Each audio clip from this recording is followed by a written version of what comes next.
오늘 우리에게 주시는 하나님 말씀은 빌립보서 2장 1절부터 11절까지의 말씀입니다. 그러므로 그리스도 안에 무슨 권면이나 사랑의 무슨 위로나 성령의 무슨 교제나 긍휼이나 자비가 있거든 마음을 같이하여 같은 사랑을 가지고 뜻을 합하며 한 마음을 품어 아무 일에든지 다툼이나 허용으로 하지 말고 오직 겸손한 마음으로 각각 자기보다 남을 낫게 여기고 각각 자기 일을 돌볼 뿐더러 또한 각각 다른 사람들의 일을 돌보아 나의 기쁨을 충만하게 하라. 너희 안에 이 마음을 품으라. 곧 그리스도 예수의 마음이니 그는 근본 하나님의 본체시나 하나님과 동등됨을 취할 것으로 여기지 아니하시고 오히려 자기를 비워 종의 형체를 가지사 사람들과 같이 되셨고 사람의 모양으로 나타나사 자기를 낮추시고 죽기까지 복종하셨으니 곧 십자가에 죽으심이라. 이러므로 하나님이 그를 지극히 높여 모든 이름 위에 뛰어난 이름을 주사 하늘에 있는 자들과 땅에 있는 자들과 땅 아래에 있는 자들로 모든 무릎을 예수의 이름에 꿇게 하시고 모든 입으로 예수 그리스도를 주라 시인하여 하나님 아버지께 영광을 돌리게 하셨느니라. 오늘은 위대한 역전이라는 제목으로 함께 하나님 말씀을 나누겠습니다. 먼저 오늘 본문을 보다 더 잘 이해하기 위해서 빌립보서가 기록된 당시 1세기 로마 제국의 문화적 배경을 한번 간단하게 살펴보도록 하겠습니다. 당시 빌립보 도시는 명예, 지위 그리고 서열을 매우 중요시하는 사회였습니다. 군대 지휘관이었던 옥타비아누스는 카이사르가 암살된 후 자신의 정적이었던 안토니우스와의 치열한 전쟁 끝에 승리를 거머쥐고 드디어 로마의 유일한 1인자, 즉 황제가 됩니다. 그리고 황제가 된 옥타비아누스는 퇴역한 장교들을 빌립보 도시에 정착시킵니다. 바로 이때부터 빌립보에는 전쟁이라는 치열한 경쟁 끝에 승리를 거머쥐고 명예를 얻게 되는 소위 명예 경쟁 문화가 깊이 뿌리내리게 됩니다. 경쟁자였던 안토니우스를 무찌르고 군중들의 열렬한 환호 속에서 로마 시내를 위풍당당하게 걸어가고 있는 옥타비아누스와 로마 장교들 그리고 로마 군인들을 한번 떠올려 보십시오. 이들은 전쟁이라는 목숨을 건 경쟁 끝에 모든 사람이 우러러보는 엄청난 명예를 얻게 되었습니다. 그리고 이러한 경험을 한 군인들이 빌립보에 대다수 정착하면서 명예를 경쟁적으로 추구하는 문화가 빌립보 사회를 지배하게 된 것입니다. 그렇다면 빌립보 사회에서 가장 명예로운 것은 무엇이었을까요? 바로 그들이 가장 동경했던 로마 황제의 칭찬과 인정을 받는 것이었습니다. 물론 빌립보 교인들은 로마 황제가 아닌 하나님의 인정을 받는 것이야말로 가장 명예로운 것이라고 생각했습니다. 그런데 문제는 이들이 하나님의 방법이 아니라 세상의 방법을 따라 명예를 추구했다는 것에 있었습니다. 빌립보 성도들은 로마의 명예 추구 문화에 따라 치열한 경쟁에서 승리하며 남을 짓밟고 더 높은 위치에 올라가고자 했습니다. 그리고 이것을 명예로운 것이라고 생각했습니다. 하나님 보시기에 명예로운 삶이 아니라 세상이 명예롭다고 인정한 삶을 추구한 것입니다. 예를 들어 빌립보 성도들 중 일부는 투기와 분쟁으로 열심히 복음을 전합니다. 왜냐하면 하나님께 바울보다 더 명예로운 자로 인정받기 위해서였습니다. 그래서 바울도 이에 대해서는 크게 문제 삼지 않았고 오히려 이로 말미암아 그리스도가 더욱 전파되는 것으로 말미암아 하나님께 감사합니다. 그런데 문제는 빌립보 교회가 유오디아와 순두계를 따르는 두 파로 나뉘어서 서로 더 명예로운 자가 되기 위해 다투고 경쟁했다는 것에 있었습니다. 이것은 하나님이 보시기에 명예로운 것이 아니라 로마와 세상이 추구하는 명예였습니다. 그 결과 빌립보 교회는 점점 분열의 조짐을 보였고 공동체 안에 사랑과 겸손이 점점 사라지고 있었습니다. 그래서 바울은 오늘 본문을 통해 잘못된 명예를 추구하고 있는 빌립보 교회에게 무엇이 가장 명예로운 것인지 그리고 어떻게 하면 가장 명예로운 자가 될 수 있을지 알려주고 있습니다. 그 해답이 무엇인지 오늘 본문을 통해 함께 살펴보도록 하겠습니다. 먼저 본문 1절입니다. 자, 바울은 그리스도 안에서 권면, 사랑의 위로, 성령의 교제, 긍휼과 자비가 있거든 이라고 말합니다.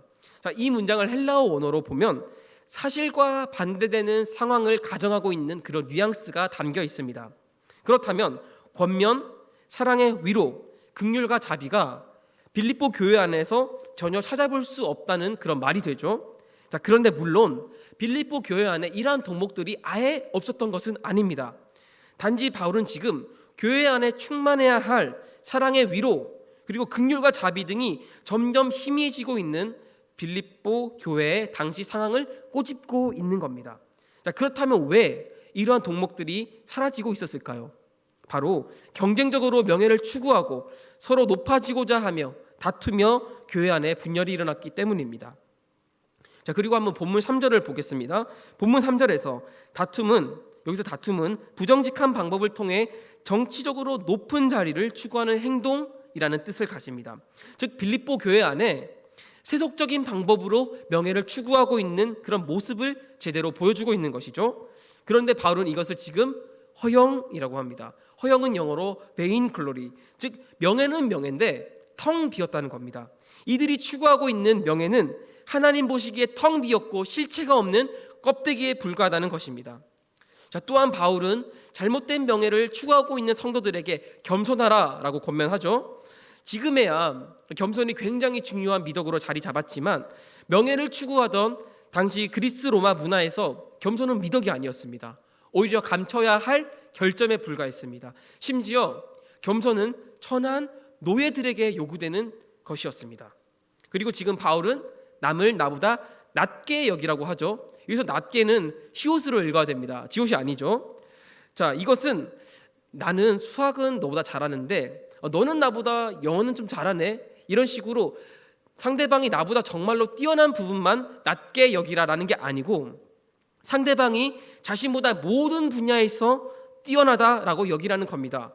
자, 경쟁에서 이기고 남보다 높아지는 것을 명예라고 생각했던 당시 문화를 고려해 보면 이것은 엄청난 도전이었습니다. 제가 다니던 고등학교는 예비 입학생들에게 1, 2월 매달 한 번씩 총 2번의 자체적인 모의고사를 보게 했습니다. 저도 고등학교 입학을 하며 3월에 입학하기 전에 2번의 시험을 치렀습니다. 이 시험은 교육청 주관이 아니라 유독 공부에 열심인 저희 학교에서 자체적으로 준비하고 출제한 시험이었습니다.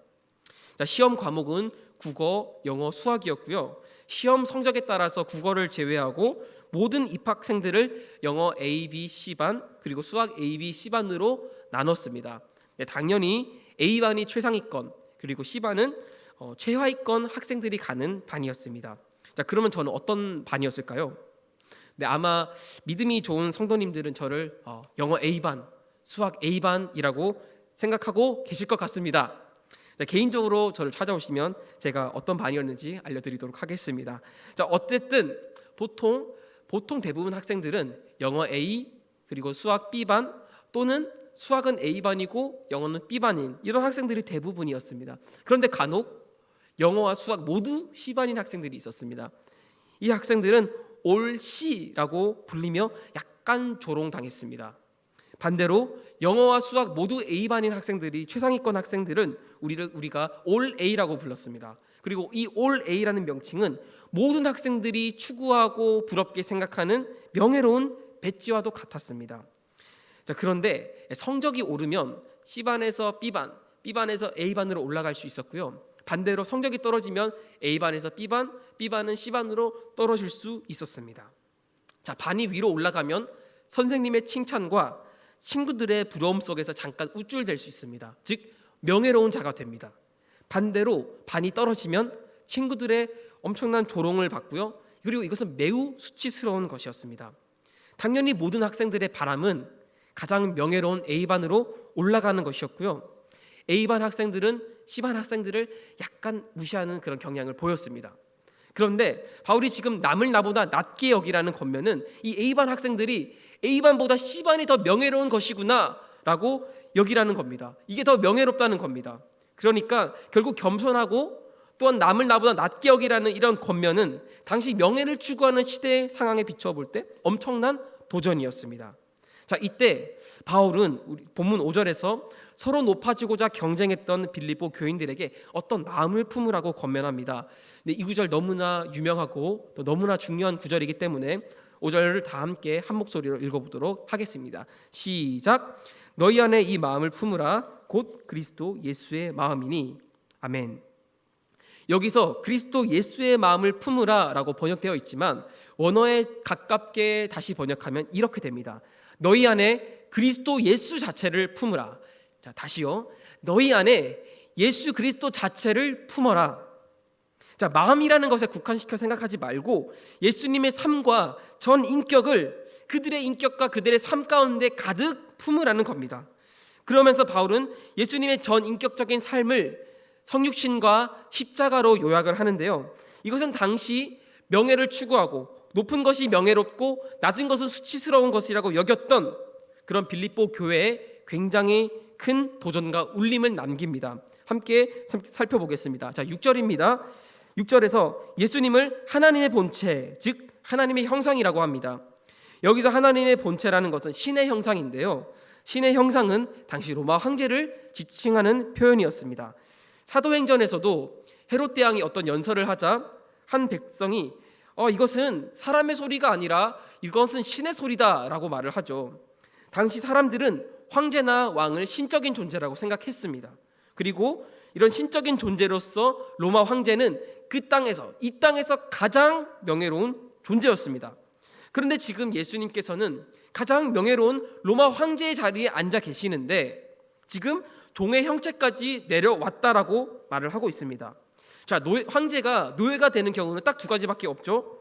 먼저 외부의 침략으로 인해 나라가 멸망하여 왕이 노예가 되거나 또는 내부의 반란으로 인해 왕좌에서 쫓겨나 노예가 되거나 둘 중 하나예요.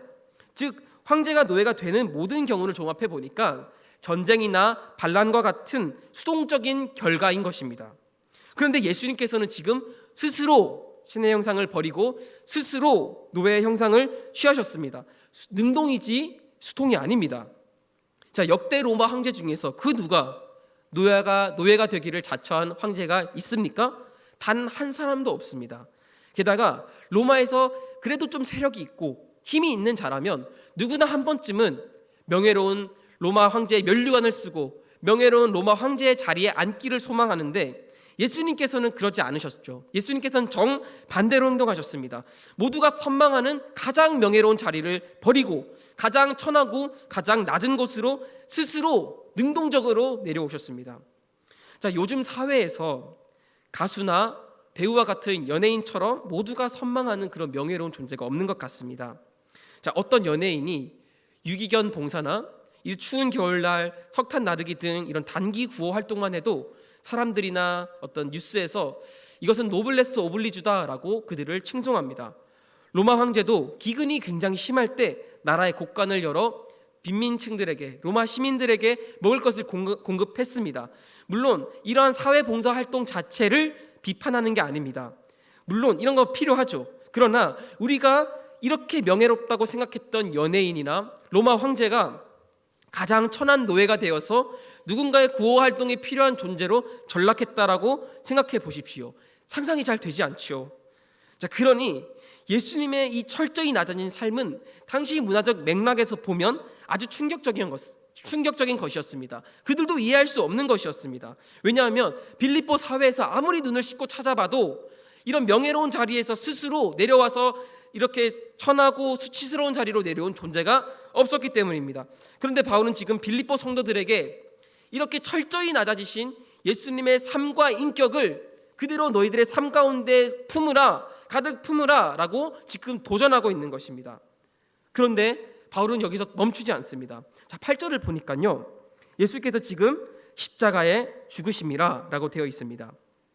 당시에 가장 치욕스럽고 가장 수치스러운 죽음이 바로 십자가 형벌이었습니다. 십자가는 너무나 수치스러운 단어였기 때문에 일반적인 대화에서는 절대 발설되지 않았습니다. 십자가 형벌을 로마 시민들에게 면제한 이유는 십자가가 너무나 잔인했을 뿐만 아니라 명예를 중시하는 사회에서 십자가가 너무나 치욕스러운 것이었기 때문이었습니다. 자, 로마 황제와 같이 굉장히 명예로운 자리에 있었던 예수께서 가장 낮고 낮은 노예의 몸이 되었을 뿐만 아니라 가장 수치스러운 죽음을 맞이했습니다. 당시 명예를 추구하는 높은 것이 명예스럽고 천하고 낮은 것이 천하고 수치스러운 것이라고 생각했던 당시 문화적 배경을 고려해 보면 이것은 굉장히 충격적인 것입니다. 그리고 예수님은 가장 높은 곳에 계셨지만 지금 더 내려갈 곳이 없을 정도로 가장 낮고 낮은 자리에 내려왔다는 겁니다. 자, 이렇게 바울은 헛된 영광을 추구하며 서로 높아지는 것이 명예라고 생각했던 빌립보 교인들의 삶과 철저히 낮아지고 계신 예수님의 삶을 대조하고 있습니다. 그런데 가장 수치스럽게 살고 가장 수치스럽게 죽음을 맞이했던 예수님께 이제 위대한 역전이 시작됩니다. 자, 9절과 10절 함께 읽겠습니다. 시작. 이러므로 하나님이 그를 지극히 높여 모든 이름 위에 뛰어난 이름을 주사 하늘에 있는 자들과 땅에 있는 자들과 땅 아래에 있는 자들로 모든 무릎을 예수의 이름에 꿇게 하시고. 아멘. 하나님은 가장 수치스러운 존재로서 가장 수치스럽게 죽은 예수님을 지극히 높였습니다. 그리고 가장 뛰어난 이름을 주셨습니다. 이것이 바로 위대한 역전입니다. 세상은 철저히 낮아지고 철저히 수치스러운 죽음을 맞이한 예수님을 이것은 명예가 아니라 정말 수치스러운 것이다 라고 여겼습니다. 그러나 하나님이 볼 때 철저히 낮아지는 것이야말로 가장 명예로워지는 것이었습니다. 그리고 11절을 보니까요, 모든 입술과 모든 백성이 예수님을 지금 뭐라고 선포하죠? 네, 주라고 선포합니다. 이거 주라는 이 표현은 큐리오스인데요, 이 큐리오스는 헬라어로 로마 황제에 대한 직접적인 표현에 대한 단어입니다. 자, 누구도 예외 없이 지구의 모든 존재가 가장 수치스럽게 살고 수치스럽게 죽은 예수님을 지구상에서 가장 명예로웠던 존재였던 로마 황제로 선포하고 있다는 겁니다. 자, 그렇다면 무엇이 가장 명예로운 삶일까요? 로마 황제처럼 전쟁에서 승리하고 경쟁에서 이기며 돈과 권력을 거머쥐는 것일까요? 아닙니다. 예수님은 이렇게 말씀하셨죠. 누구든지 크고자 하는 자는 섬기는 자가 되라. 나는 섬김을 받으려 함이 아니라 도리어 섬기러 왔다. 이렇게 예수님은 자신의 삶과 죽음을 통해 당시 빌립보 사회를 지배하고 있던 명예 경쟁 문화에 대한 위대한 역전을 일으키셨습니다. 철저히 낮아지고 사랑으로 남을 섬기는 것이야말로 하나님의 시각에서 가장 명예로운 것입니다. 자, 여기까지 이야기를 들은 빌립보 성도들은 아마 엄청난 충격에 빠졌을 것 같습니다. 아니, 높아지는 것이야말로 남보다 더 잘 나가는 것이야말로 명예로운 것이라고 생각했는데 하나님이 보실 때는 가장 낮아지는 것, 가장 수치스러운 것이 명예스러운 것이라니 아주 이런 부끄러움에 고개를 들지 못했을 것입니다. 그리고 바울은 빌립보 성도 여러분, 당신들이 가장 명예롭다고 생각했던 것, 그것은 하나님의 보시기에 가장 수치스러운 것입니다. 예수님처럼 낮아지고 겸손히 섬기며 서로 사랑하십시오. 예수의 삶과 인격을 여러분의 삶 가운데 가득 품으십시오. 이것이 가장 바로 명예로운 삶입니다 라며 빌립보 성도들을 도전하고 있고, 당시 명예를 추구하는 로마 문화, 높아지는 것이야말로 명예로운 것이라고 생각했던 로마 문화에 대한 위대한 역전을 일으키고 있는 것입니다. 주 안에서 사랑하는 성도 여러분, 예수님은 철저히 낮아지는 삶을 통해 당시 명예를 추구하는 문화에 대항하여 무엇이 진짜 명예로운 것인지 위대한 역전을 일으켰습니다. 우리는 예수님의 삶을 통해 일어난 위대한 역전을 경험한 사람들입니다. 예수님은 우리를 위해 가장 명예롭고 영광스러운 자리를 버리고 가장 낮고 낮은 이 땅에 내려오셨습니다. 그리고 종의 모습을 하고 병들고 가난하고 약한 자들을 섬기셨죠. 그리고 십자가에서 가장 수치스러운 죽음을 맞이하셨습니다. 돈이 많고 좋은 집에 살고 좋은 대학에 가는 것이 과연 명예로운 삶일까요? 세상의 관점에서는 그럴 수 있습니다. 물론 좋은 집에 살고 돈을 많이 벌고 좋은 대학에 가는 것, 이것은 잘못이 아닙니다. 그러나 정말 위대하고 하나님이 보시기에 가장 명예롭다고 인정하는 삶은 바로 예수님처럼 위대한 역전을 일으키는 삶인 줄로 믿습니다. 어떤 위치에 있든지 어떤 모습으로 살아가든지 우리가 헛된 영광, 헛된 명예를 추구하는 것이 아니라 예수님처럼 가장 낮은 모습으로 겸손하게 사랑으로 섬기며 위대한 역전을 일으키며 살아가는 우리 모두가 되기를 간절히 소망합니다. 자, 그럴 때 우리는 가장 명예로운 존재가 됩니다. 자, 이번 한 주 높아지기보다 철저히 겸손히 낮아지시고 우리를 섬기신 예수님을 우리 마음에 가득 품고 예수님의 삶과 예수님의 인격을 우리 마음에 가득 품고 우리가 속한 모든 공간에서 이런 위대한 역전을 일으키며 살아가는 모든 창일교회 성도님들 되시기를 예수 그리스도의 이름으로 축복합니다. 그럴 때 모든 입술이 예수를 나의 주인이며 나의 그리스도라고 고백했던 것처럼 우리의 가정과 직장과 삶의 터전에서 헛된 영광을 추구하던 모든 사람들이 우리를 통해 예수님께 돌아오는 위대한 역전의 역사가 있을 줄로 믿습니다. 함께 기도하시겠습니다. 하나님 감사합니다.